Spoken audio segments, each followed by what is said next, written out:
Alors, on Et repasse après, sur la caméra.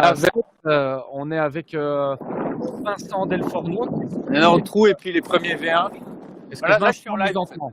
Et J'ai l'impression que Vincent nous entend pas. En tout cas, ici à l'image, c'est Caroline Van Driesch qui mène ce challenge de live.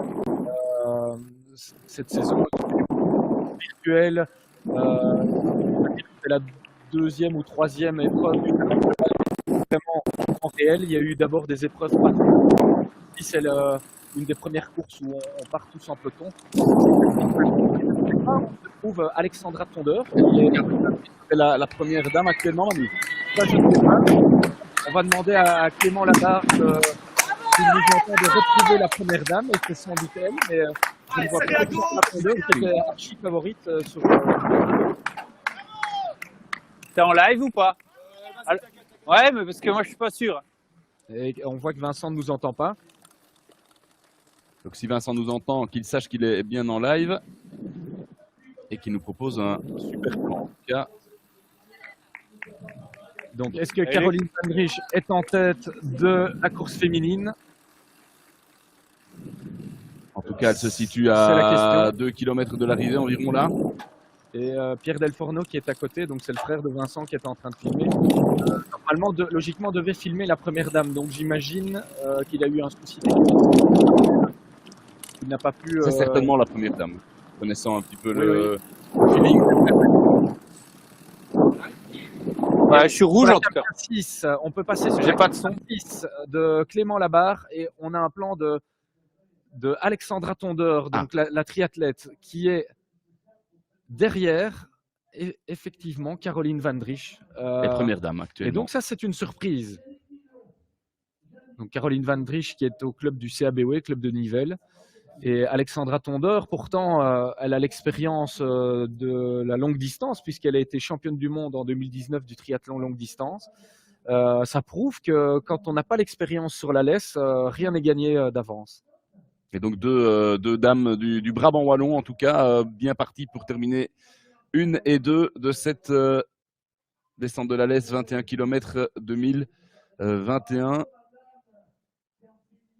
Et Alexandra Tondeur qui... est-ce qu'elle est aux côtés d'un athlète ou d'un aidant? C'est difficile à dire. Ah, c'est peut-être quelqu'un qui fait le tempo pour elle. À moins que je ne vois peut-être un dossard accroché au short du monsieur. Difficile à dire, peu importe.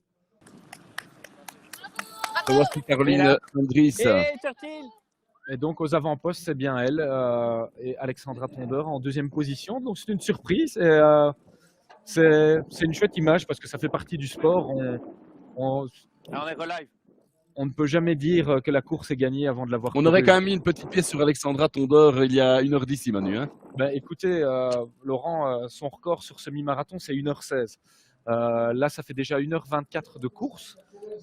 Si on se souvient, Amélie Bien avait couru ses 21 km, elle avait gagné en 2017 en 1h26. Donc là, j'ai l'impression qu'on est sur un tempo plus lent qu'Amélie.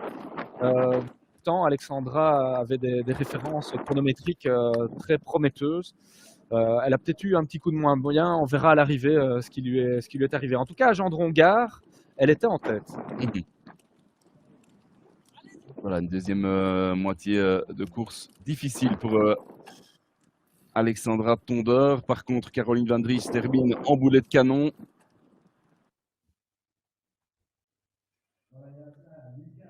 Et là, on voit le papa de Vincent Houet accompagné de Jean-François Colomer, 2 archers. D'expérience. Ah oui, Vincent, et je ne sais pas combien d'éditions il a couru de la laisse, mais il la connaît très bien et il a pu transmettre toute cette passion à son fils Florian, qui a tout donné aujourd'hui, Florian, et qui va décrocher finalement son meilleur classement ici sur la laisse.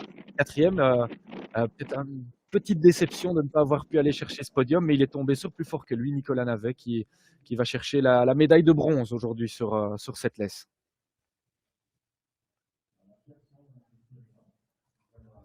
Alors, on est toujours en présence d'Alexandra Tondeur, l'athlète brabançonne, qui va sans doute terminer 2e chez les dames derrière cette autre brabançonne, Caroline Van Driesch. Et donc là, il n'y a plus de doute possible. Quelques centaines de mètres encore. Hein. Oui, là, il reste 1,5 km. Et les écarts ne sont pas très importants entre la première et la deuxième, hein. On voit qu'elles sont plus ou moins au niveau de l'ancienne école militaire. Je me demande quel écart. On va essayer de retrouver la liaison. Si Vincent peut nous entendre, ce serait intéressant de voir les écarts parce que je pense qu'il doit y avoir 100 mètres entre les deux. C'est pas totalement fini, hein. Non. Il peut y avoir encore une petite surprise. Ouais, il y a 25-30 secondes d'écart. Mais au visuel, Caroline Van Driesch a l'air d'avoir plus de fraîcheur dans sa foulée. On sent le tempo qui est plus élevé chez Caroline que chez Alexandra, qui a l'air d'être plutôt en gestion là. Elle a eu un coup de moins bien ou qu'elle revient d'une période un peu plus compliquée et qu'elle n'a pas pu on peut peut-être revenir sur Caroline Van Driesch du même côté. Donc là, plus qu'1 kilomètre pour Caroline. Au Rocher-Bayard.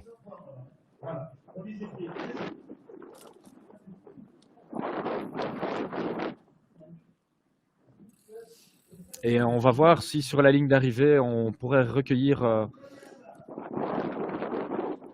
d'autres impressions. J'ai l'impression qu'on a encore perdu une connexion. On n'aura pas été épargné. Hein, non.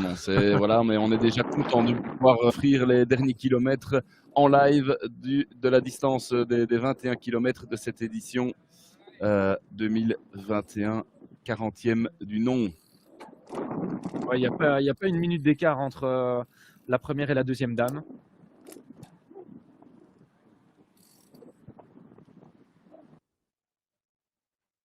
Alexandra Tondeur, un peu plus loin que le Rocher-Bayard, encore 900 mètres pour elle. Deuxième position chez les dames sur le 21 pour le moment. Allez, on va dire 150, 200 mètres derrière Caroline Van Driesch qui se rapproche donc de la ligne d'arrivée et d'une victoire sur la descente de la Lesse côté féminin, toujours suivi ou toujours précédé plutôt par Vincent Delfourneau, notre caméraman bénévole de l'Arche.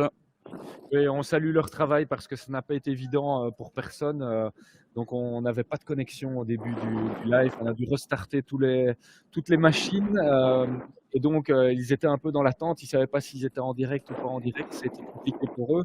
Et donc on salue leur boulot. On a pu récupérer sur la fin pour vous faire vivre cette course de l'intérieur. Et en fait, on n'a pas pu montrer toutes les difficultés de la course parce que la difficulté de la Lesse, c'est le changement d'intensité. Donc, au début, vous vous trouvez sur 3 km plat le long de la Lesse, au départ d'Ouillet. Et puis, vous avez un mur, c'est le mur de la côte de Clinchon. Le premier marche généralement aussi. Et puis après, il y a une deuxième difficulté, c'est la montée du calvaire. Donc, ça monte très très fort pendant les 4-5 premiers kilomètres. Et puis après, vous entamez une descente un peu technique de 2 km. Puis vous devez rattraper du rythme sur la route. Il y a des escaliers à franchir qui cassent votre rythme. Donc c'est une course où il y a beaucoup de changements d'allure.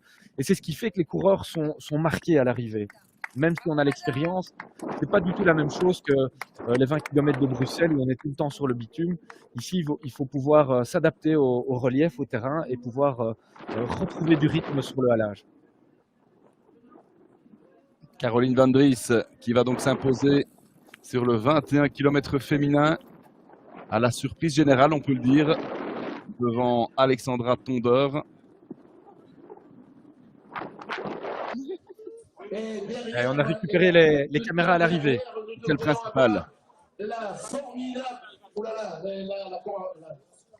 Et vous le voyez, les athlètes qui sont un peu plus dans l'anonymat qui franchissent aussi la ligne d'arrivée vidée. Et donc là, on voit Vincent qui va se placer derrière Caroline Van Driesch pour vivre ce dernier 200 mètres, pour ne pas gêner les photographes non plus. Et donc, c'est une première victoire pour Caroline Van Driesch.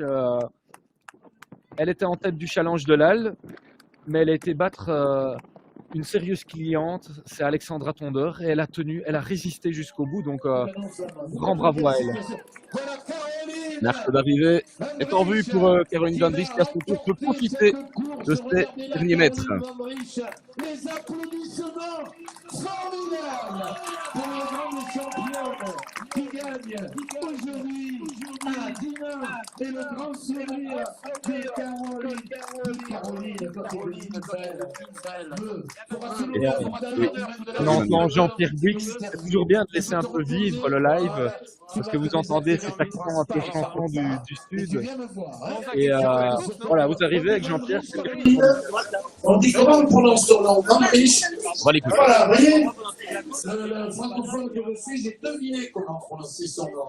On dit Van Dries. On va la laisser récupérer un petit peu, puis on va demander à Benjamin d'aller recueillir Jean-Pierre. la première apparition de Caroline. Elle a l'air de sourire. Je ne sais pas si vous m'entendez. Très bien, Vous m'entendez? Très bien, Benjamin. Ah, voilà. Je suis avec la gagnante. Alors, ça s'est passé comment là? Ça s'est dessiné plutôt sur la fin. Oui, ça s'est décidé un peu sur la fin. Il a fallu que le mental suive parce que c'était pas évident. On vous sent heureuse là. Très. C'est assez nouveau pour moi. Oui, je suis contente. Vous n'êtes pas habitué à la victoire? Vous dites que c'est assez nouveau pour vous? Mais pas sur des grosses courses comme ça. Encore moins dépasser Alexandra. Voilà, c'était. Moi, je suis heureuse. Vous n'y croyez pas encore là. Non, pas encore. Merci. Voilà Laurent Manu. Et vous le voyez, hein, elle est encore sur son petit nuage. Hein.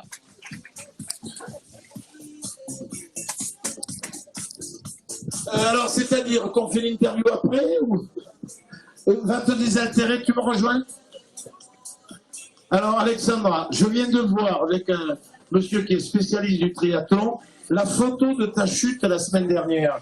Est-ce que c'est pas un peu imprudent d'avoir couru aujourd'hui? Jean-Pierre, le leader de l'épreuve, il sera celui de Benjamin dans quelques secondes, dans quelques minutes.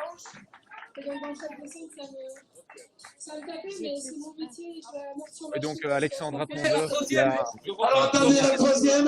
elle était championne d'Europe de Dorothy triathlon Kupers qui termine en troisième position. Bravo, Dorothy. en 2019 On sur continue. les longues distances en triathlon. Alexandra. Donc, c'est quelqu'un qui au Oui, niveau donc voilà, c'est comme est ça. tout simplement une athlète pro. ça Elle fait partie s'entraîne avec en moyenne 30 heures par semaine, c'est vous dire. La quatrième. Nicolas Ducy qui termine en quatrième position. Et donc le podium est connu. Donc c'est une athlète du Riwa qui est allée chercher la troisième place. Donc Riwa, c'est un club de Rixensart-Wavre. 4 ans, il y a longtemps que tu fais du triathlon. Décidément, les athlètes Brabançon, Tu me l'as dit là-bas, mais on l'a pas dit ici. les Et athlètes de Brabançon suite, qui sont le talent est inspirés arrivé, par la leste en résultat. tenue de noter, à mon avis. Hein. C'est la radia. Malheureusement pour moi, parce que j'ai pas eu le temps de faire mes classes. On peut écouter un petit peu Alexandra, même au micro de Jean-Pierre. Je regrette ça. Quels sont tes rêves secrets que tu aimerais réaliser maintenant? Je voudrais me qualifier pour l'Ironman d'Hawaï chez les professionnels. J'ai déjà été 2 fois, je voudrais retourner une 3e fois et faire partie des 10 meilleurs du monde sur la distance Ironman. La course et la descente de la laisse, aujourd'hui, le parcours. En oubliant un petit peu tes blessures, bien sûr. Non, du coup, j'avais très peur chez les descentes parce que j'avais subi évidemment et je bien passé, donc c'était compliqué pour moi aujourd'hui. On te reverra l'année prochaine ici même. Bah, il faut soutenir le sport local, donc oui, je serai là. Merci. Tu m'as dit au départ que tu étais vraiment heureuse de retrouver tes collègues belges. C'est ta discipline favorite à la course à pied. Ouais, mais après, j'aime bien les 3 disciplines, hein. C'est mon métier. Donc. Ben, merci à toi. Alors Alexandra, un mot sur cette épreuve. On vous a vu passer en tête du côté de Gendron et c'est la deuxième partie de parcours qui était compliquée. Ouais, parce que c'est assez technique et j'avais vraiment peur, donc j'ai dû lever le pied. Et ça m'a fort fatiguée, donc voilà, après j'ai 27 km et demi là au compteur, il me reste 2 km et demi et mon job sera fait pour la journée. On vous sent tout de même un peu déçu là. Ah non, pas du tout, je suis fatiguée parce que je vais sans doute faire pas loin de 40 heures d'entraînement cette semaine. Là, je commence à accuser le coup. On vous laisse récupérer. Merci Ah, vous l'avez Benjamin. vu, hein. C'est plus compliqué pour Alexandra Tondeur. Qui avait visiblement fait un fameux échauffement avant l'épreuve, Manu. Hein. C'est vrai. Elle a dit Il y a qu'elle du avait soleil de Rasco.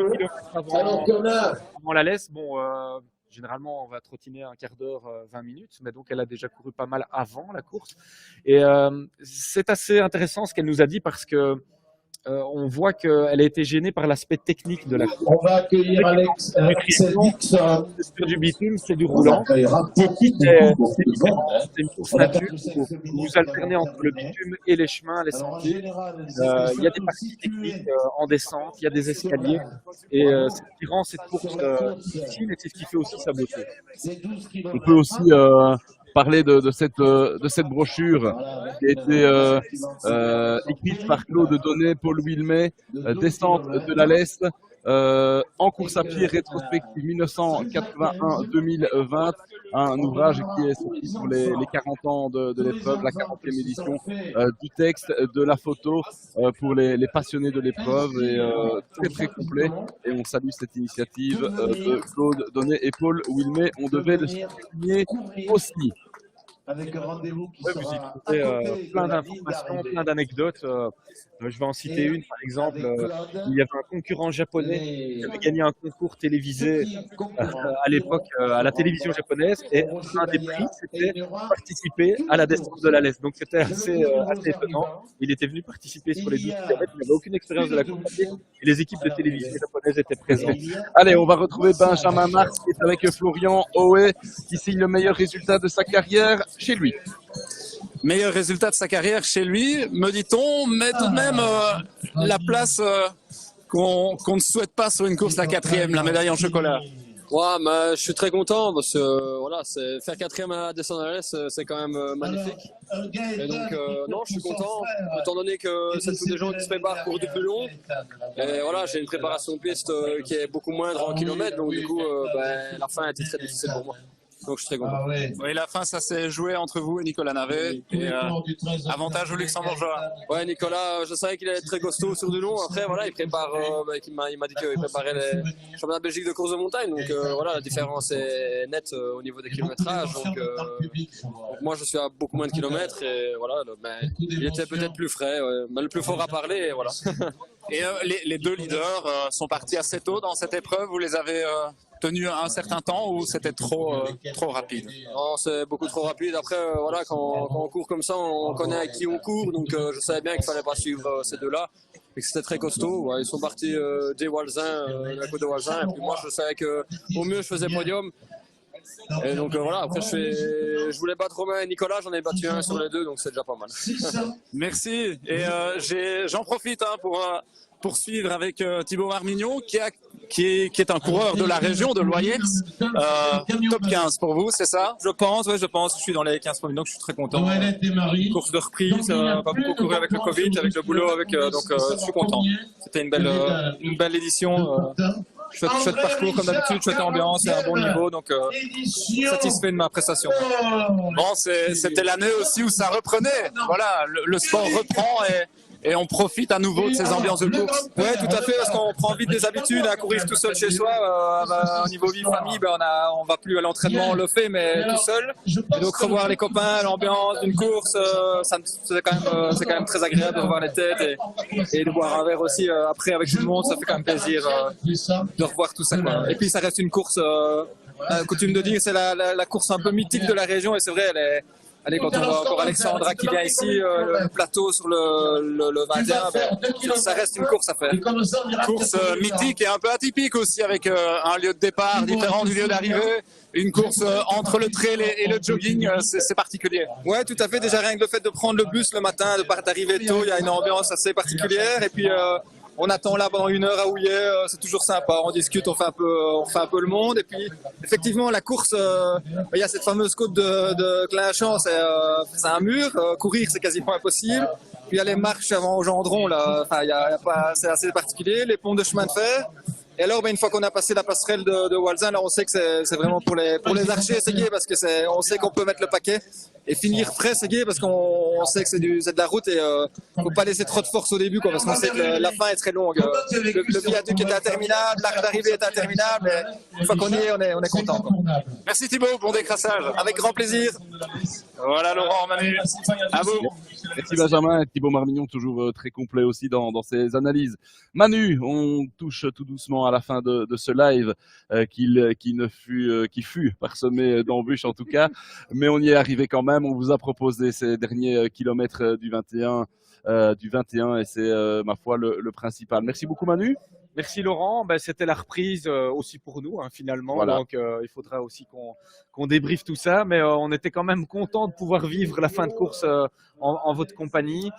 Et voilà, moi je pense que le mot d'ordre c'est le plaisir, retrouver le plaisir de pouvoir courir, de partir en peloton tous ensemble, de partager un verre après la course, ça fait partie aussi du sport.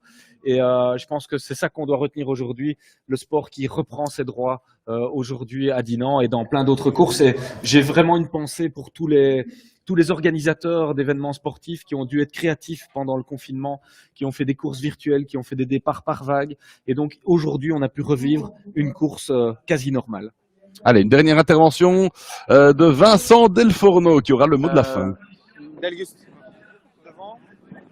Vincent, est-ce que tu veux nous dire quelque chose? Comment il s'appelle?